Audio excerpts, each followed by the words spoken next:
नमस्कार. मी अध्यक्ष लायन प्राध्यापक सागर कुलकर्णी तुम्हा सर्वांचं स्वागत करतो मनापासून मनापर्यंतच्या नव्या कोऱ्या करकरीत भागामध्ये. आजचा भाग हा आपल्या सर्वांसाठी विशेष आहे.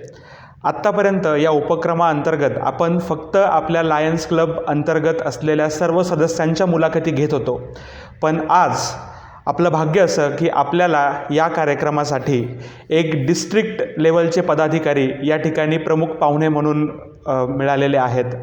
तर मी आज या मंचावरती स्वागत करतो नुकत्याच झालेल्या डिस्ट्रिक्टच्या निवडणुकीमध्ये ज्यांनी मतांसोबत सर्वांची मनंही जिंकली असे VDG2 अर्थात आपल्या प्रांताचे उपप्रांतपाल 2 नियुक्त लायन सुनील चेकर सर यांचा. सर स्वागत तुमचं. नमस्कार. तर अपन मुलाकातीला सर शुरुआत करूया. मैं आपसे हिंदी में वार्तालाप करूंगा. बिल्कुल सर. सर जब आपका कैंपेनिंग चल रहा था तब आपका जो ब्रोशर्स वगैरह थे उसमें आपकी सब इन्फॉर्मेशन वैसे थी, लेकिन फिर भी बहुत सारे लायंस मेंबर के लिए आप थोड़ा अपने बारे में बताइए. आपका एजुकेशनल बैकग्राउंड, बिजनेस बैकग्राउंड और लायनिस्टिक करियर आपका कैसा है? बिल्कुल. बहुत सिंपल सी फैमिली से हूँ मैं और मेरा जन्म दिल्ली में हुआ. ओके. और बहुत छोटा सा था तब पेरेंट्स जो है वो मुंबई शिफ्ट हो गए. ओके. और शिफ्ट होने के बाद फिर पहले पिताजी जॉब करते थे, फिर उन्होंने अपना बिजनेस शुरू किया. अच्छा. धीरे धीरे वो लाइफ में ग्रो हुए और हमारी भी पूरी एजुकेशन मुंबई में हुई. मगर उन्होंने कोशिश की कि हमें अच्छी से अच्छी एजुकेशन मिले. अच्छे से अच्छे स्कूल में मुझे उन्होंने डाला, कॉलेज में, और उसके बाद जो इंजीनियरिंग की एजुकेशन हुई वो भी अच्छी हुई. स्कूल के जो टीचिंग थी उधर बहुत अच्छी थी. आर्य विद्या मंदिर नाम का स्कूल था. ओके. तो उधर मतलब आर्य समाजी शिक्षण मेरा हुआ. अच्छा. उसके बाद एकेडमिक्स में उन्होंने हमेशा बोला करते थे पिताजी के आपकी जो कमाई है वो आपकी एजुकेशन होगी, और एजुकेशन अच्छी हुई तो आगे ज़िंदगी में भी आपको हमेशा गर्व रहेगा कि आपकी एजुकेशन अच्छी रहे. तो मेहनत की, अच्छे परफॉर्मेंस रही मेरी, और मुझे VGTI नाम के इंजीनियरिंग कॉलेज में एडमिशन मिली. और इंजीनियरिंग में भी अच्छा मैंने मेहनत की, और ओवरऑल मेरा परफॉर्मेंस सब फर्स्ट क्लास एंड अबव रहा. पर्टिकुलरली जो लास्ट ईयर था उसमें सेकंड इन यूनिवर्सिटी इतना मेरा रैंक था. तो इस हिसाब से मेरी एजुकेशन रही. फिर टाटा मोटर्स में मुझे जॉब मिली. अच्छा. और मैं टाटा मोटर्स में मूव हुआ. हालांकि पिताजी का बिजनेस था, बट मुझे लगा कि थोड़ा सा एक्सपीरियंस होना चाहिए, क्योंकि डिसिप्लिन होना बहुत ज़रूरी है. yes. तो फर्स्ट शिफ्ट हमारी सुबह 6:30 बजे चालू होती थी टाटा मोटर्स में. फर्स्ट शिफ्ट उधर काम करता था, और सेकंड शिफ्ट मतलब पिताजी के साथ हमारा बिजनेस था MIDC भोसरी में. ओके. तो उधर काम करता था. ऐसे डबल शिफ्ट कई सालों तक हमारी चली. अच्छा. और टाइम डिसिप्लिन के ऊपर हमने काफ़ी ये किया, फोकस किया. इस हिसाब से फिर आगे बिज़नेस में ग्रो हुए. भाई की भी एजुकेशन पूरी हुई, उसने भी इंजीनियरिंग किया, उसने साथ में MBA भी किया, और वो मेरे साथ ज्वाइन हो गया. मुझे उस वक्त मौका नहीं मिला MBA करने का. फिर जैसे जैसे समय निकलता गया, कहीं ना कहीं लाइफ में इन्वॉल्व होते गए, शादी हुई, बच्चे हुए, तो लगा कि रहने दो, बाद में देखते हैं. फिर बेटा जब 10th में था तो मेरी इच्छा थी कि वो IIT में पढ़े और उधर कुछ करे. तो उसी टाइम के ऊपर IIT बॉम्बे से एक मैनेजमेंट का भी कोर्स आया, जिसको executive program in HR and marketing बोलते हैं. और मैंने फिर वो प्रोग्राम किया 1 साल का. उसके अंदर भी काफ़ी मेहनत की, अच्छा मेरा परफॉर्मेंस रहा. और इस तरीके से मैंने एक अपनी एजुकेशन पूरी की. बट ओवरऑल कोई ना कोई ट्रेनिंग, कोई ना कोई टेक्निकल ट्रेनिंग्स मैं लेता आ रहा हूँ. तो मेरा इंटरेस्ट है कि अपने आप को टेक्निकली और ओवरऑल अपडेट रखने का मेरा इंटरेस्ट है. सर आपके लायनिस्टिक करियर के बारे में? लायनिस्टिक करियर मेरा शुरू हुआ, हमारे एक नेबर हैं, दोस्त हैं, माधव दामले करके. उन्होंने पहली बार मुझे इंट्रोड्यूस किया, और बोला कि अच्छा इधर काम होता है, सेवा करते हैं हम लोग, आप आइए एक बार। मैं गया, एक बार देख कर आया कि भाई कैसे काम होता है, लोग पसंद आए। मैं बोला ठीक है, मैं आप ज्वाइन हो जाऊंगा, आपके साथ सेवा करूंगा। मेरा पहला कंट्रीब्यूशन जो लायंस की सर्विस एक्टिविटी के लिए रहा वो जयपुर फुट के लिए रहा। ओके। तो मतलब वो उस वक्त मुझे इतनी खुशी हुई, इसलिए मेरे को आज तक याद है। आज 25 साल हो गए मेरे को लायंस में आके, बट मेरे पहले साल में मेरा पहला कंट्रीब्यूशन उस एक्टिविटी के लिए रहा। और मुझे बहुत सेटिस्फैक्शन मिला उस एक्टिविटी में जुड़ के। और फिर जैसे जैसे समय बड़ा मैं इन्वॉल्व होता गया, थोड़ा एक नेचर वाइज इन्वॉल्व होना और कोई भी चीज़ ले तो उसमें दिल से काम करना, ऐसी नेचर रही। और जैसे जैसे पोस्ट आई, club secretary, club vice president, हर एक जगह के ऊपर मैंने सिस्टमेटिकली काम किया। प्रेसिडेंटशिप में भी अच्छा मेरा काम हुआ, best president of the district मुझे बनाया गया। जोन चेयरमैनशिप भी मेरी अच्छी रही। गवर्नर को उस वक्त मेरा काम अच्छा लगा तो उन्होंने मेरे काम को मल्टीपल में भी भेजा गया और उधर भी मेरे को काफ़ी अच्छी सराहना मिली। क्विज़ वगैरह के अंदर मैं पार्टिसिपेट किया। उस वक्त चैलेंज बहुत हुआ करता था कि दिन भर ऑफिस का काम देखना है, तो फिर तैयारी कैसे करने का, क्योंकि लाइन उसके अंदर मल्टीपल के अवार्ड्स के लिए तैयारी काफ़ी लगती है। तो रात को हमारी मीटिंग्स भी लेट तक चलती हैं, आपको मालूम है। तो 10-11 बजे जैसे मीटिंग से आए तो सुबह 4 बजे उठकर उसकी तैयारी करने का, मल्टीपल अवार्ड्स वगैरह की। इस तरीके से अच्छे अच्छे अवार्ड्स मिले। और best region chairman of the multiple, leadership के ऊपर best leadership chairperson of the multiple. फिर क्विज़ के अंदर 2 बार हम पूरे पब्लिक के अंदर जो होल्ड करते हैं उसके अंदर 2 बार मैं अवार्ड मिले मेरे को। तो इस तरीके से फिर इंटरेस्ट बढ़ता गया और एक एक पोस्ट का मैं करता गया। बट हर साल मेरा कुछ ना कुछ काम रहता था और ऐसा हुआ ही नहीं कि मैंने कुछ नहीं किया। और इस तरीके से लोगों से मिलना जुलना, काम करना, उसमें मज़ा आता गया। अपने चॉइस के अच्छे पोस्ट मेरे को मिलते गए गवर्नर से। और करते करते फिर पहले 8 साल पहले एक मौका आया था सेकंड वाइस गवर्नर के लिए खड़े रहने का। उस वक्त पीसीएमसी की टर्न भी थी, बट सब दोस्तों ने बोला कि इस बार तुम हमारे लायन पेठे, ओम प्रकाश पेठे जी को आप आगे जाने दो, आप नेक्स्ट टर्न में आना। तो हमने बोला ठीक है, दोस्त बोल रहे हैं तो क्या होता है, कभी भी one should be a team player. तो उनको कुछ ना कुछ लगा होगा माइंड में कि इस टाइम आप रुको और अगले टर्न में आप आना। सिचुएशंस भी मतलब इलेक्शन के हिसाब से वो सही लग रहा है मेरे को। तो पेठे जी भी बोले कि नहीं सुनील, नेक्स्ट टाइम तुम आओगे तो मैं आपको सपोर्ट करूंगा। और इस तरीके से फिर मैं नेक्स्ट टर्न में इस साल आया और लोगों ने अप्रिशिएट किया कि I am a team player, team के हिसाब से काम करता हूं। और फिर उन्होंने अपने आप ही इतना अच्छा सपोर्ट किया, 93 वोट से जीत कर आना, मतलब 792 टोटल में से। तो it is a big achievement, 782। मगर इस हिसाब से लोगों ने अच्छा अप्रिशिएट किया और अच्छा रिजल्ट हमारे फेवर में आया। ओके सर, अभी आपने बहुत सारे पोस्ट्स होल्ड किए हैं अपने डिस्ट्रिक्ट में, बहुत सारे cabinet officers, portfolio, ZC, RC, ये सब आपने होल्ड किए हैं। और जब आपको ये समझ में आया कि आपको अभी इस साल VDG 2 के लिए खड़ा रहना है, तब आपकी भावनाएं क्या थी? ये एक्चुअली मुझे लगता है कि प्री डिसाइडेड नहीं था, किसी और का नाम था और बाद में आपका नाम आगे आया है। मेरे माइंड में तो प्री डिसाइडेड था। मैं दोस्तों के साथ भी मतलब बातचीत चल रही थी, मगर ऐसे सबके सामने डिक्लेरेशन मेरा करीबन एक जुलाई-अगस्त में ही हुआ। उससे पहले मैं नहीं बात कर रहा था बहुत सारे लोगों के साथ। उसके शायद थोड़े बहुत पॉलिटिकल कारण भी थे। मगर जैसे समय बढ़ा, मैंने मतलब पहले अपने काम से दिखाया कि मैं भी कैपेबल हूँ और मैं हूँ इस पोस्ट के लिए। और कुछ अच्छे प्रोग्राम मैंने इवेंट्स होल्ड किए, कुछ अच्छी सर्विस एक्टिविटीज़ होल्ड की। तो इससे फिर लोगों ने अपने आप समझा। मैंने बहुत कम जगह जाके बोला कि मैं अभी लीडरशिप की पोजीशन लेने वाला हूँ, मगर लोगों ने मेरे एक्शन से और मेरे काम से समझा कि ये लीडरशिप के लिए कैपेबल है। और जब लोगों ने अपने आप बोलना शुरू किया, उसके बाद मैंने बोलना शुरू किया कि मुझे इस पोजीशन के लिए जाना है। तो सर, आपका अभी जो कैंपेनिंग था, कैंपेनिंग का आपका एक्सपीरियंस कैसा था? आप कहाँ कहाँ पे गए, कितने लोगों से बात की, कितने आपके सेमिनार्स हुए? हाँ, टोटल आप बैंक्वेट समझ लीजिए तो मोर देन 12 बैंक्वेट्स मैंने किए अलग अलग जगह पे। ओके। काफ़ी एक्सटेंसिव ट्रैवल रहा। थोड़ा सा कैंपेनिंग पीरियड छोटा था। ओके। और क्योंकि सिचुएशन ही ऐसी बनी कि कैंपेनिंग थोड़ा सा ओवरऑल लेट शुरू हुआ, बट था बहुत हेक्टिक। मगर एक चीज़ है, मतलब हमारे जो कैंपेन लीडर थे उनमें से हमारे लायन रमेश शाह, उन्होंने एक चीज़ मेरे को बोली और जो मेरे माइंड में बैठ गई कि यार क्या होएगा बाद में रिजल्ट में कोई 100% बोल नहीं सकता, मगर ये प्रोसेस को एंजॉय करना बहुत ज़रूरी है। यस। इससे बहुत मतलब मेरे माइंड पे इम्पैक्ट हुआ और ये बहुत सही एडवाइस थी, एक मित्र से आई।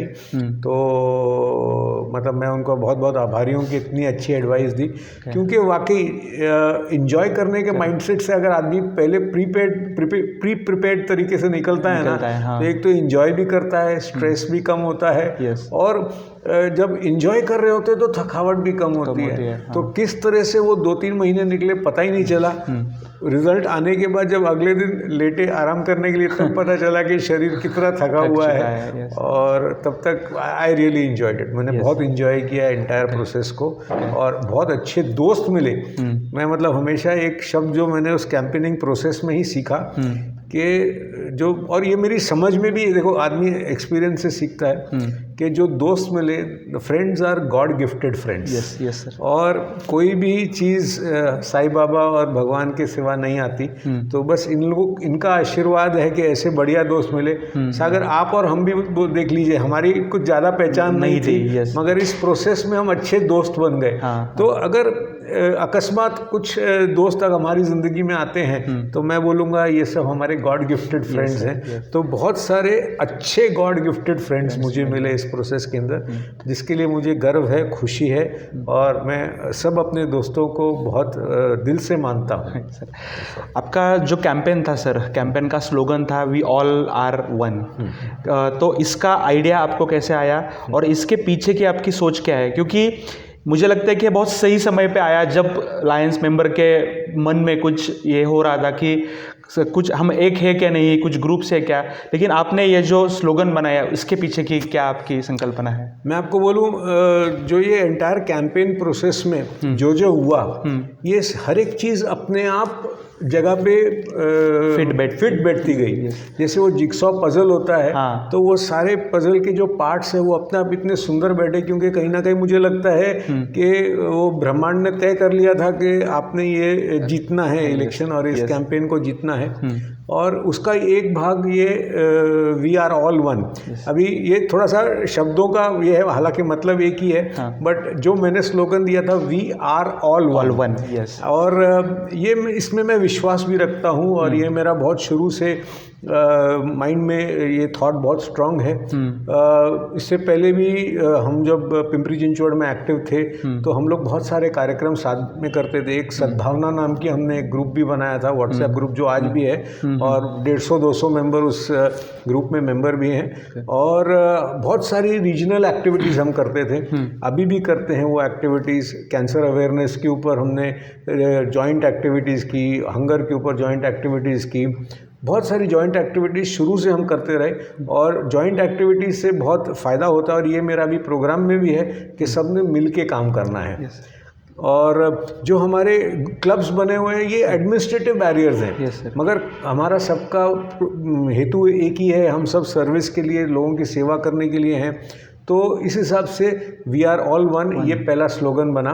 ये हमारे क्लब में, अगर हमारा क्लब का लोगो देखें तो उसके अंदर ये है, मगर ये इतने अच्छे तरीके से डिस्ट्रिक्ट में बैठेगा मैंने सोचा नहीं था, और डिस्ट्रिक्ट उसको इतनी मान्यता देगी और इतना अप्रिशिएट करेगी ये भी नहीं सोचा था। बट बहुत सुंदर तरीके से डिस्ट्रिक्ट ने उसको अप्रिशिएट किया, और ओवरऑल डिस्ट्रिक्ट ने मेरे को बहुत प्यार दिया और बहुत अच्छी तरीके से अप्रिशिएट किया। तो ये वी आर ऑल वन की एक निशानी है, और शायद आगे बढ़ के भी ये वी आर ऑल वन का कुछ चमत्कार होके दिखेगा। Yes sir, yes.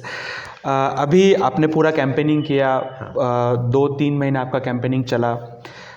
जब डे आया, दी डे आया, जब इलेक्शन का डे आया, इलेक्शन पूरा हुआ, और जब रिज़ल्ट का समय था, और जब सबसे पहले आपको ये समझ में आ गया कि मैं जीता हुआ हूँ, तो उस मोमेंट पे आपकी भावनाएं क्या थी?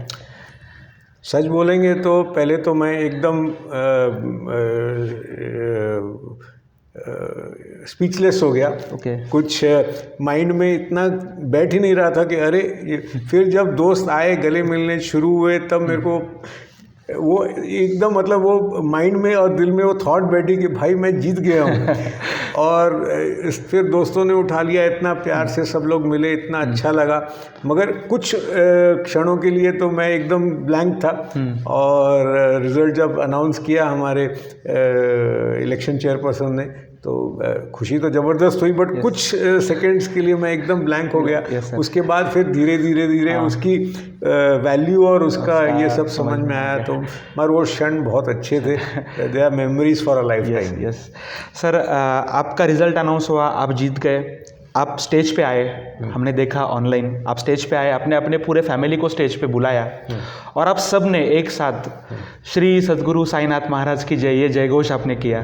तो सर आपका क्या नाता है साईं बाबा के साथ? साईं बाबा का नाता बहुत बचपन से जोड़ा मेरे माता पिता ने। और साईं बाबा से हमेशा हमारा कुछ ना कुछ प्यार रहा, मिलना रहा, आना रहा शिरडी में। बस एक बात बोलूं, एक जो उनकी पूजा है, अनंत कोटि ब्रह्मांड नायक राज अधिराज योगी राज परम ब्रह्म श्री सच्चिदानंद सद्गुरु साईनाथ महाराज की जय, ये जब मंदिर में आते थे, पढ़ते थे, उधर लिखा हुआ है, बस वो पाठ हो गया। और ये हमारी पूजा, मेरी सुबह की जो पूजा होती है, जो मैं घर से निकलने से पहले या नाश्ता करने से पहले बोलता हूँ मंदिर में जाके, ये मेरा एक ये पूजा है। और दूसरी पूजा है ओम श्री गणेशाय नमः। और तीसरी पूजा है मातृ पितृ गुरु नमो नमः। ये 3 जो वाक्य हैं मैं बोलता हूँ पूजा करते समय। तो अभी उसके अंदर पहली पूजा जो रहती है वो साईनाथ गुरु जी की रहती है। और बस वो इतने डीपली बैठी है, कभी मैंने उसको एनालाइज नहीं किया कि कितनी गहराई है उसके अंदर। मगर उन्होंने जिस प्यार से मेरे को ज़िंदगी भर संभाला है, तो रिश्ता बहुत गहरा है, इतना मैं पक्का बोल सकता हूँ। अभी सर आप अभी VDG 2 होंगे, उसके बाद VDG 1 और DG, तो ये जो 3 साल है, आपने बहुत सारे प्लान्स आपके दिमाग में होंगे, लेकिन कुछ ऐसे एरियाज़ कि जिन्होंने आपने सोच के रखा है कि इनमें मुझे प्रायोरिटी से काम करना है, उसमें कुछ आप बताइए। देखिए, जिन एरियाज़ में मैंने काम करना है वो 2 पर्टिकुलर एरियाज़ हैं। एक एरिया है जो समाज के लिए है और एक है जो अपनी संस्था के लिए है। संस्था के लिए इसलिए क्योंकि हम अपनी संस्था को जितना अच्छा बनाएंगे, हमारे मेंबर्स को जितना सक्षम बनाएंगे, उतनी अच्छी सेवाएं हम दे पाएंगे। तो ये एक बहुत इम्पॉर्टेंट चीज़ है। हमारे मेंबर्स हर तरीके से तैयार होने चाहिए अच्छा काम करने के लिए। सेवा के ऊपर जो मेरे मन में बहुत मतलब पक्का निश्चय जो मैंने किया है वो है कि सीनियर सिटीजन्स के लिए मैंने ज़्यादा से ज़्यादा काम करना है। और सीनियर सिटीजन्स की ज़रूरतें बहुत अलग अलग है, मगर सच्चाई ये है कि उनको हमारा साथ चाहिए और हमें भी उनका साथ चाहिए। ये एक अच्छा विन विन सिचुएशन बन सकता है। बहुत छोटी छोटी चीज़ें हैं जिसके लिए हम उनके साथ जुड़ेंगे तो उनकी लाइफ बहुत अच्छी हो सकती है। और ज़िंदगी में अगर बाकी तो चीज़ें है ही, बट एक बहुत सिचुएशन ऐसी है कि किसी को अकेलापन नहीं महसूस होना चाहिए। तो सीनियर सिटीजन्स के लिए आज लाइफ ऐसी हो गई है कि बच्चे पढ़ाई के लिए या क्या बोलते हैं करियर के लिए निकल जाते हैं और फिर माँ बाप थोड़े से अकेले हो जाते हैं। मगर देखो, कोई भी इंसान उस खामी को थोड़ा बहुत भर सकता है, बच्चों जैसा नहीं मगर कुछ दोस्ती जैसा भी भर सकता है। तो हम एक मित्र बनेंगे, दोस्त बनेंगे सीनियर सिटीजन्स के, उनके लिए जो जो उनकी ज़रूरतें हैं समझ के अलग अलग ऑर्गेनाइज तरीके से उनके लिए हम काम करेंगे। ये मेरा एक मेन जो एरिया रहेगा जहाँ पर मैं काम करना चाहता हूँ। इसकी प्लानिंग मैंने ऑलरेडी शुरू कर दी है। मेरे विचार में बना रहा हूँ कि कैसे कैसे करना है। बाकी बच्चा लायंस के लिए काम करना। लायंस एक आधुनिक युग में है इस वक्त, और आज की जो टेक्नोलॉजी है या आज के जो लेवल है साइंस का, उस लेवल तक हमारी सर्विसेज भी उसके अंदर जुड़नी चाहिए और हमारे सर्विसेज में, हमारे सेवा कार्य में वो सब दिखना चाहिए। ये मेरे माइंड में बहुत स्ट्रांग है। हम जो लोगों को सेवा करते हैं उसके अंदर टेक्नोलॉजी का एक बड़ा एरिया होना चाहिए। इसके अलावा हमारे जो कार्यकर्ता हैं, हमारे पीएसटी हैं, उनको एक अलग सेटिस्फैक्शन मिलना चाहिए, उनको प्रॉपर सपोर्ट मिलना चाहिए, उनको प्रॉपर गाइडेंस मिलना चाहिए, उनको प्रॉपर ट्रेनिंग मिलनी चाहिए। उनको इस तरीके से हमने तैयार करना है कि उनका काम अच्छा से अच्छा हो, और काम जब अच्छा होगा तो उनके माइंड में सेटिस्फैक्शन अपने आप आ जाएगी। तो इस तरीके से हमने उनके लिए तैयारी करनी है। और मैं ट्रेनिंग के ऊपर हमेशा से मेरा जोर रहा है। खुद मैंने भी लायंस रिलेटेड बहुत सारी ट्रेनिंग ली है और मैं चाहता हूं कि हमारे मैक्सिमम लायंस अच्छी तरह ट्रेन हो, उनके माइंड में अच्छे क्लैरिटी ऑफ थॉट्स हो कि उन्होंने कैसे काम करना है और क्या काम करना है, ताकि अगर सेवा हाईएस्ट लेवल के ऊपर लेके जानी है तो हमारे लोग उतने लेवल तक सक्षम होने चाहिए, तैयार होने चाहिए। सर आज आप शिरडी आए हैं। पूरे डिस्ट्रिक्ट का नगर रीजन एक इम्पॉर्टेंट पार्ट है। तो आपका जब इंटरव्यू हुआ था कैंपेनिंग के टाइम पे, तो तभी भी आपको ये सवाल पूछा गया था। नगर रीजन के जो क्लब्स है, यहाँ के जो मेंबर्स है, उनको थोड़ा बिछड़ा हुआ लगता है क्योंकि लंबा पड़ता है डिस्टेंस, और उनको ऐसा लगता है कि हमारे बारे में वहाँ पे सोचा नहीं जाता।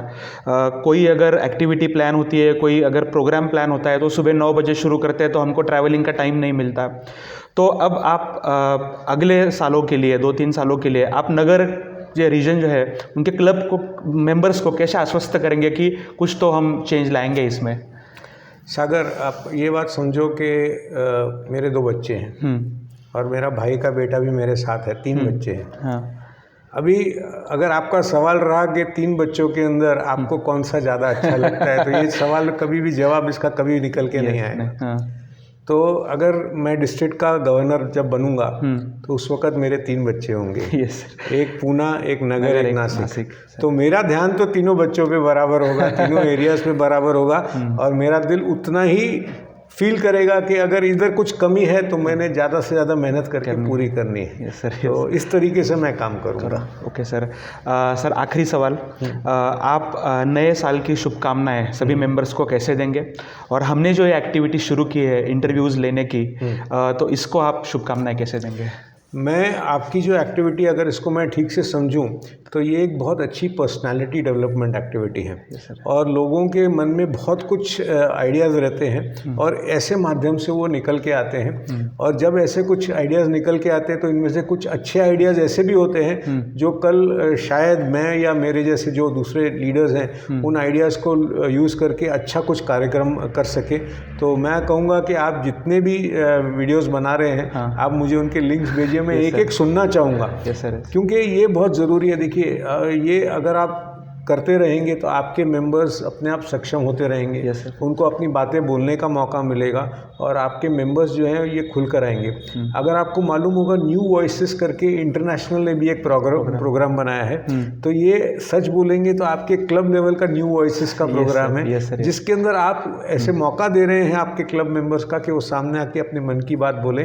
और मन की बात जब निकल के आती है तो आदमी मोटिवेट हो जाता है, तो वो काम भी बहुत अच्छा करेंगे ये सिचुएशन के अंदर। तो ये आपने बहुत अच्छी विन विन सिचुएशन क्रिएट की है, जिसके अंदर आपके क्लब का भी फ़ायदा होगा, मेंबर्स का भी फ़ायदा होगा और हमारे लायंस क्लब का भी फ़ायदा होगा।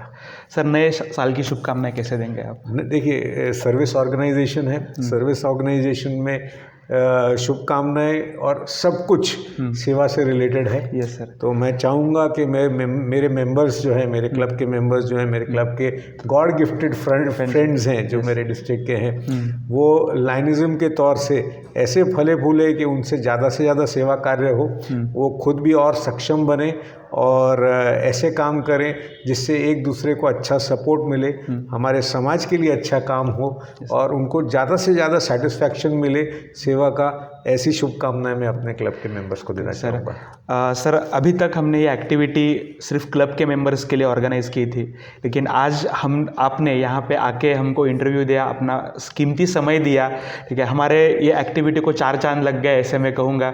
आपका बहुत बहुत पूरे क्लब की तरफ से आपका मैं आभारी हूँ, आपने अपना समय दिया और ये इंटरव्यू हमें दिया।